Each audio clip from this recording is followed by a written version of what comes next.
그러나 원각경에서 석가모니 부처님께서는 단 4글자로 우리에게 깨달음에 이르는 지름길을 가리켜 주셨으니 환을 아문 곳 떠남이라 하셨다. 그것은 엄숙하고 신성한 순간이었다. 영산에서 부처님께서 12대보살에게 원각의 비밀을 설하고 계셨다. 제천 수호신들은 한결같이 공경하며 귀 기울여 듣고 한마디 한마디의 법어가 감로와도 같아 자리에 있는 모든 수행자들의 목마른 마음밭을 촉촉이 적셔주었다. 보현보살의 설법을 들었을 때 원행이 깊고 넓기로 유명한 이 대보살은 합장을 하고 석종께 수많은 중생을 괴롭혀온 근본 문제를 제기하였다. 석종께서 말씀하시길 모든 중생이 본래 부처가 되었거늘 어찌하여 여러 가지 무명번뇌가 아직도 있는가? 만일 무명번뇌가 본래부터 있었다고 한다면 어떻게 중생이 본래부터 부처가 되었다고 할 수 있는가? 이 문제는 맑은 하늘의 벼락과 같아 수행의 핵심 모순을 직격한다. 좌에 앉아있는 보살들은 모두 숨을 고르고 마음을 집중하여 부처님의 답변을 기다렸다. 이것은 단지 보신보살의 의문만이 아니라 수행의 길에 들어선 모든 사람이 반드시 겪게 되는 근본적인 혼란이다. 부처님께서는 자비로이 보신보살을 바라보셨고 그 지혜롭고 깊은 눈은 3세의 인연을 꿰뚫어 보는 듯하였다. 그가 천천히 입을 열었다. 선남자여, 모든 중생은 무시무종부터 여러 가지 전도를 일으키니 마치 미혹된 사람이 사방에 변화하기 쉬운 곳을 헷갈려 사대를 자신의 상으로 육진의 원형을 자신의 마음의 상으로 잘못 인식하는 것과 같다. 마치 병든 눈이 공중의 화중화를 둘째 달로 보는 것과 같다. 부처님께서는 한 생생한 비유를 사용하셨는데 마치 눈병이 있는 사람이 하늘에 꽃이 보이고 하늘에 2개의 달이 보이는 것과 같습니다. 이 하늘의 꽃과 두 번째 달은 원래 존재하지 않는 병든 눈으로 본 환상일 뿐이다. 중생의 무명번뇌도 바로 이와 같다. 부처님께서 보현보살을 바라보시며 다시 말씀하시기를 선남자는 허공의 음식에 꽃을 두지 않고 병자는 그것을 잊는다 하셨다. 망집으로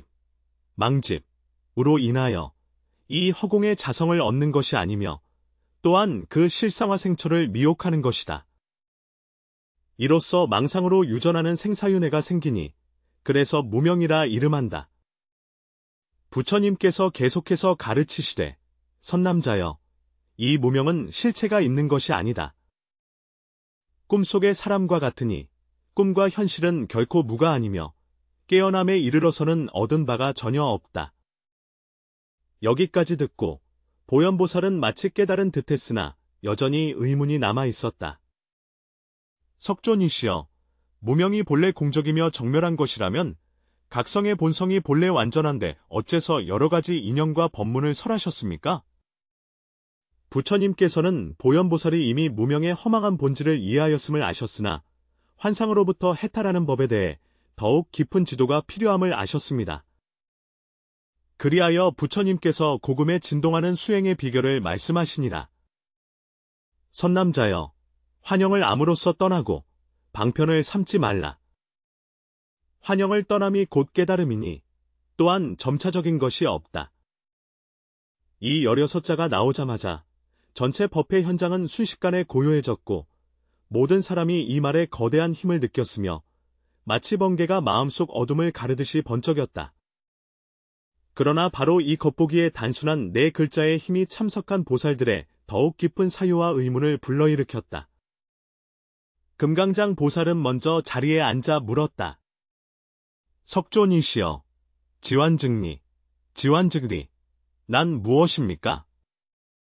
만약 알면 환영에서 즉시 벗어날 수 있다면 왜 중생들은 분명히 세상의 모든 법이 꿈과 환영과 같음을 알면서도 여전히 번뇌의 속박에서 벗어나지 못합니까? 미륵보살도 이어 물었다.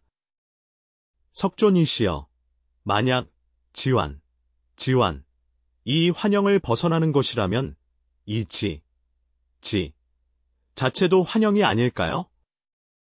만약 지 또한 환영이라면 환영으로 환영을 벗어난다는 것은 영원히 환상 속에서 맴돌며 진정한 해탈을 얻지 못하는 것이 아닙니까? 청정의 모살께서는 이에 대해 더없이 중요한 문제를 제기하셨다. 세존이 말씀하시되 중생은 일상의 모든 곳에서 환상에 잠겨 있습니다. 걷고 앉고 눕고 보고 듣고 느끼고 알며 음식과 의식 중 어느 하나도 환상이 아닌 것이 없습니다. 만약 이를 하나하나 인식하고 하나하나 떠난다면 그것이야말로 끝없이 계속되는 과정이 아닙니까? 이 문제들은 연이어 다가오며 각각이 수행의 핵심을 정면으로 겨냥한다. 자리한 비구들도 모두 고개를 끄덕이며 동의하였다. 왜냐하면 이것들이 바로 그들이 실제 수행 중에 겪는 진실한 고민들이었기 때문이다. 바로 그때 한 청년 비구 해각이 일어나 부처님께 물었다. 해각은 나이는 어리지만 불법에 대해 뛰어난 깨달음 능력을 가지고 있어 자주 깊이 생각하게 하는 질문을 던진다. 석존이시여, 제자가 여러 보살님의 질문을 들으니 마음속에 같은 의문이 일어났습니다. 해각은 공손히 말씀드리길, 제자는 좌선할 때 자주 마음의 생멸 변화를 관찰하며 이 모든 생각들이 허망하고 진실되지 않음을 알고 있습니다. 그러나 제자가 이 환념을 떠나려고 할 때 환을 떠나는 이 마음 자체도 하나의 생각이며 역시 환념임을 깨닫는다.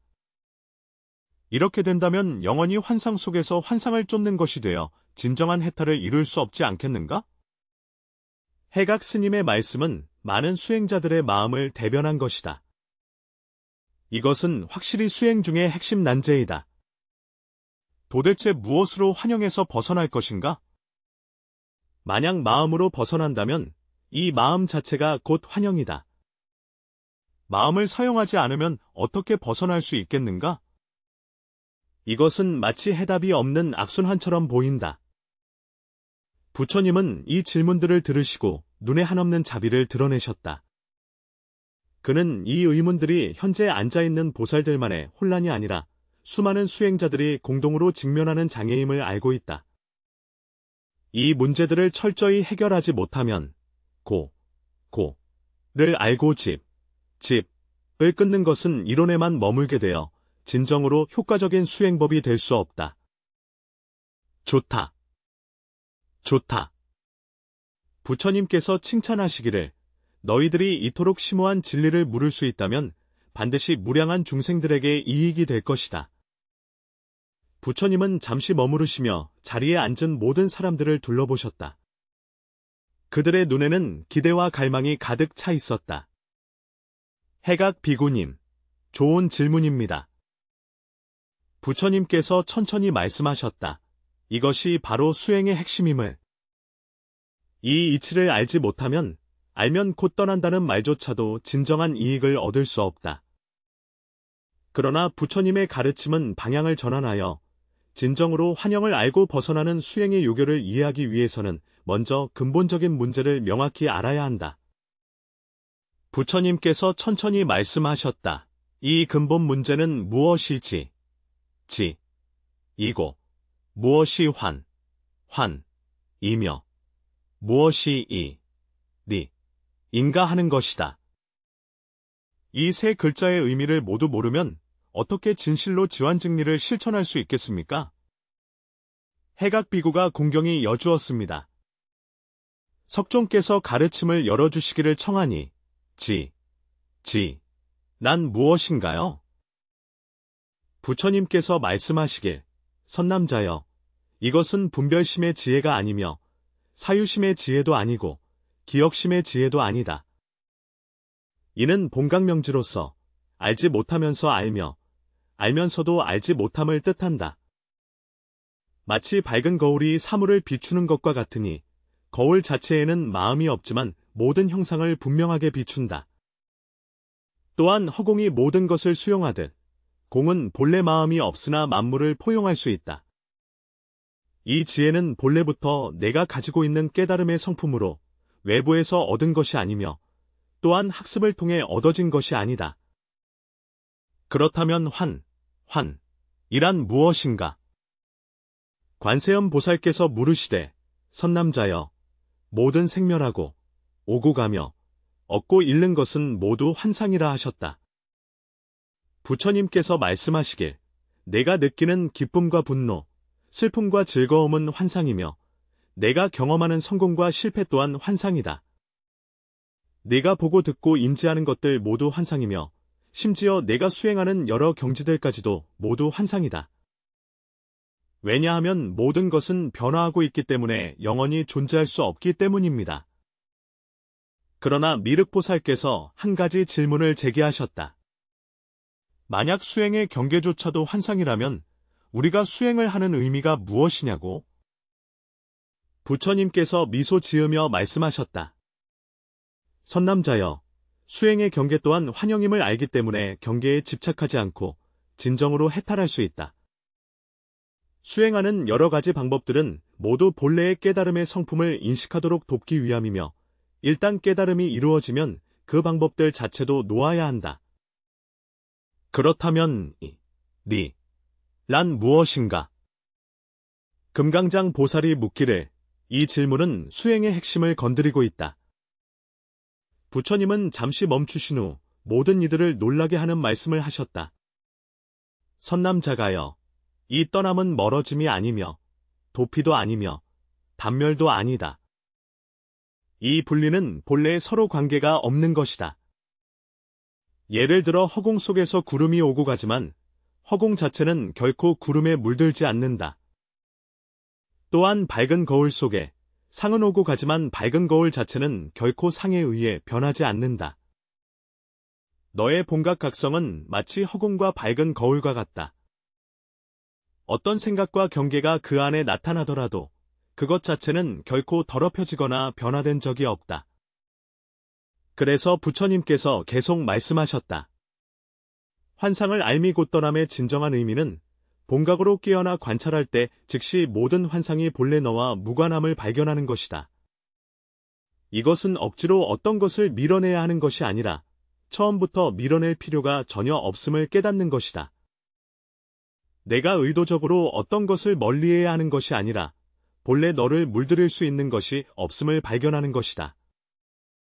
부처님의 설법을 들으시고 해각비구는 다소 깨달음을 얻었으나 여전히 말씀하셨다. 석존이시여, 제자는 이론적으로는 이해한 것 같으나 실제 수행할 때는 어떻게 시작해야 할지 모르겠습니다. 부처님께서 자비로우시여 우리에게 구체적인 수행 방법을 설하셨습니다. 부처님께서 고개를 끄덕이며 말씀하셨다. 선남자들이여, 너희가 구체적인 수행 방법을 알고자 하니 내가 상세히 설명해 주겠다. 먼저 알아야 할 것은 수행이 원래 없는 어떤 것을 얻기 위한 것이 아니라 본래부터 가지고 있는 깨달음의 성품을 인식하는 것이라는 점이다. 이 각성은 시시때때로 항상 작용하고 있으며 시시때때로 모든 것을 비추고 있지만 단지 평소에 너는 그것을 주목하지 않았을 뿐이다. 예를 들어 지금 내가 말하는 소리를 들을 수 있는 것은 들을 수 있는 능력이 깨달음의 작용을 하고 있기 때문이다. 너는 내 형상을 볼 수 있다. 이 보는 능력은 곧 깨달음의 성품이 작용하는 것이다. 당신이 말하는 내용을 생각할 수 있는 것은 깨달음의 본성이 작용하고 있기 때문이다. 그러나 소리, 형상, 생각 등은 모두 변하고 사라지지만 듣고 보고 생각할 수 있는 이 각성 본질은 결코 변하지 않는다. 해각비구가 말하였다. 석존이시여, 제자는 어느 정도 깨달은 바가 있는 것 같습니다. 그러나 생각이 많아질 때면 이 깨달음의 성품이 마치 가려져서 분명히 볼 수가 없습니다. 부처님께서 말씀하시길, 선한 남자여, 깨달음의 본성은 결코 가려진 적이 없나니 이는 태양이 구름에 가려져 본 적이 없는 것과 같도다.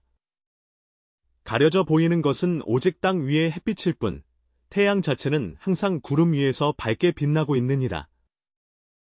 마찬가지로 생각에 가려진 것은 오직 당신의 주의력일 뿐이며 당신의 깨달음의 본성 자체는 항상 맑고 밝습니다. 그렇다면 구체적으로 어떻게 수행해야 합니까? 보현보살이 물었다. 하지만 청정해보살이 물었다. 무엇으로 관찰해야 합니까? 만약 마음으로 관찰한다면 그 마음 자체도 역시 번뇌가 아니겠습니까? 부처님께서 미소 지으며 말씀하셨다. 선남자여, 내가 묻는 바가 매우 좋구나. 마음으로 관찰하는 것이 아니라 깨달음의 성품으로 관찰해야 한다. 각성은 마음이 아니며 각성은 마음의 본체이다. 마음은 변하지만 깨달음의 본성은 변하지 않는다. 마음은 생성하고 소멸하지만 깨달음의 본성은 생성도 소멸도 하지 않는다. 마음에는 좋고 나쁨이 있지만 깨달음의 본성에는 좋고 나쁨이 없다. 문수보살께서 이때 물으셨다. 석존이시여, 이러한 수행 방법을 일상생활에서 어떻게 적용할 수 있습니까? 항상 앉아서 마음을 관찰할 수는 없지 않겠습니까? 부처님께서는 착한 남자가 진정으로 닦아야 할 수행은 좌선할 때가 아니라 일상생활 속에 있다고 말씀하셨습니다. 행주자와 식사와 의복, 일과 휴식, 사람을 대하고 사물을 접하는 모든 순간이 수행하기에 좋은 기회입니다. 예를 들어, 화가 났을 때 그 화가 난 이유를 분석하려 하지 말고 그 분노를 억누르지도 마세요. 다만 깨달음의 마음으로 그 분노를 관찰하면 됩니다. 당신은 분노가 오직 깨달음의 본성 속에 나타난 하나의 생각일 뿐임을 알게 될 것이다. 마치 구름이 하늘에 나타나는 것과 같다. 하늘은 구름 때문에 구름이 되지 않으며 깨달음도 분노 때문에 분노가 되지 않는다. 관세음 보살이 질문했다. 석존이시여, 만약 강렬한 고통을 만나면 예를 들어 친척이 세상을 떠나거나 몸이 아플 때도 이 방법을 쓸 수 있습니까? 부처님은 자비롭게 말씀하셨다. 선남자여, 바로 가장 큰 고통을 겪을 때 이 방법이 가장 유용하다. 고통이 견디기 어려운 이유는 우리가 고통을 자신으로 여기며 내가 고통받고 있다고 생각하기 때문입니다. 하지만 만약 당신이 깨달음을 통해 고통을 관찰한다면 고통은 깨달음 안에 드러난 하나의 감각일 뿐이며 깨달음 그 자체는 결코 고통스러워하지 않았다는 것을 알게 될 것입니다. 파도와 바다의 관계와 같다. 바다 위에는 큰 파도가 있을 수 있지만 바다 깊은 곳은 언제나 고요하다. 당신의 깨달음의 성품은 바다 깊은 곳과 같아서 표면에 어떤 감정의 파동이 있어도 깊은 곳은 항상 고요하고 평화롭습니다. 당신이 주의를 파도에서 바다 그 자체로 돌릴 때 고통 속에서도 평화를 찾을 수 있습니다. 해각 비구가 다시 물었다. 석존이시여, 때때로 너무 많이 너무 빨리 염불하여 도저히 관찰할 시간이 없을 때는 어떻게 해야 합니까? 부처님께서 말씀하시길, 선남자여, 모든 생각을 쫓으려 하지 말라. 그 대신 더 많은 시간을 들여 생각의 본질을 관찰하라. 지장보살이 이때 물었다. 세존이시여, 만약 계속 이렇게 수행한다면 결국 어떤 경지에 이를 것입니까? 부처님께서 말씀하시길, 선남자여, 결국 내가 깨닫게 될 것은 본래 수련할 것도 없고 도달할 것도 없다는 것이다. 너는 본래 부처이며 한 번도 부처가 아니었던 적이 없다. 모든 수행은 오직 이 사실을 깨닫게 하기 위함이다. 마찬가지로 당신은 본래 깨달음을 갖추고 있었으며 한 번도 혼미하지 않았습니다. 소위 미혹이란 깨어남 속에서 드러나는 꿈에 불과하다. 수행이란 단지 당신이 꿈에서 깨어나도록 돕기 위한 것이다. 소위 깨달음이란 본래 당신이 이미 깨달음 상태에 있다는 것을 자각하는 것에 불과하다. 보현보살께서 여주었습니다. 세존이시여, 이런 경지에 도달한 후에도 계속 수행해야 합니까? 부처님께서 말씀하시기를, 선남자여, 진정으로 자신의 본래 모습을 알게 되면 수행함과 수행하지 않음의 차별이 없다고 하셨다. 왜냐하면 깨달음 그 자체가 완전하여 어떠한 개선도 필요 없기 때문이다. 깨달음 자체는 청정하여 어떠한 발전도 필요하지 않다. 깨달음 그 자체가 자유이며 어떤 해탈도 필요하지 않다. 이때 당신의 삶은 깨달음의 자연스러운 발현이 된다. 너는 일부러 무엇을 닦지도 않고 일부러 무엇을 닦지 않지도 않는다. 행주자와 모두 수행이며 밥 먹고 잠자는 것도 모두 불법입니다. 당신이 수행하는 것이 아니라 깨달음이 자연스럽게 나타나는 것입니다. 법회가 거의 끝나갈 무렵 부처님께서 자리에 앉아있는 모든 이들을 두루 살피시며 자비롭게 말씀하셨다. 여러 선남자들이여, 오늘 말한 지완증리는 비록 네 글자에 불과하지만 모든 수행의 진수를 담고 있느니라. 여러분이 이 의미를 진정으로 이해하여 일상생활 속에서 성실히 실천하기를 바란다. 기억하라. 이것을 하나의 이론으로 배우려 하지 말고 하나의 삶의 방식으로 체험하라.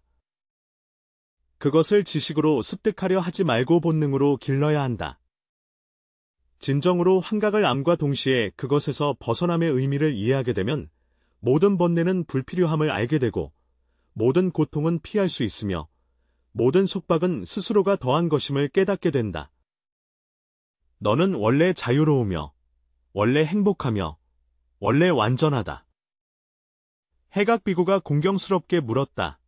석존이시여, 우리는 어떻게 이 법문을 다른 중생에게 전해야 합니까? 부처님께서 말씀하셨다. 선남자여, 가장 좋은 법을 전하는 방법은 내가 먼저 진실한 수용을 얻는 것이다. 진정으로 환상의 극치를 체험했을 때 당신의 전체 생명 상태는 변하게 될 것입니다. 다른 사람들이 당신의 변화를 보면 자연스럽게 당신의 비밀을 알고 싶어 할 것입니다. 이때 당신이 이 법문을 그들에게 나누어 주면 그들은 더욱 쉽게 받아들이고 이해할 수 있습니다. 기억하라. 법은 입으로 전하는 것이 아니라 생명으로 전하는 것이다. 이론으로 전한 것이 아니라 체험으로 전한 것이다. 당신의 생명이 깨달음의 실현이 될 때 당신은 중생을 위해 법을 설하고 있는 것입니다. 당신의 행동이 지혜의 발로가 될 때 당신은 중생들을 제도하는 것입니다. 이야기를 하던 중에 부처님은 잠시 멈추시고 깊은 눈빛으로 한 사람 한 사람을 바라보셨다. 여러 선남자들이여, 나는 네 글자를 나는 이미 상세히 설명해 주었다. 그러나 진정한 이해는 문자에 있지 않고 여러분의 마음 속에 있으며 진정한 수용은 이론에 있지 않고 여러분의 삶 속에 있습니다. 여러분이 돌아가서 진지하게 수행하여 이 법문이 여러분의 삶에서 꽃피고 열매 맺기를 바랍니다. 마지막으로 여러분께 한 가지를 말씀드리고자 합니다. 수행의 길에서는 다양한 경계와 경험, 그리고 여러 가지 감정을 마주할 수 있습니다. 무엇을 만나든 반드시 지완증리라는 네 글자를 기억해야 한다. 좋은 경계에 집착하지 말고 나쁜 경계에 배척하지 말라. 항상 그 관찰하는 깨달음을 유지하며 항상 변하지 않는 본체에 머무르십시오.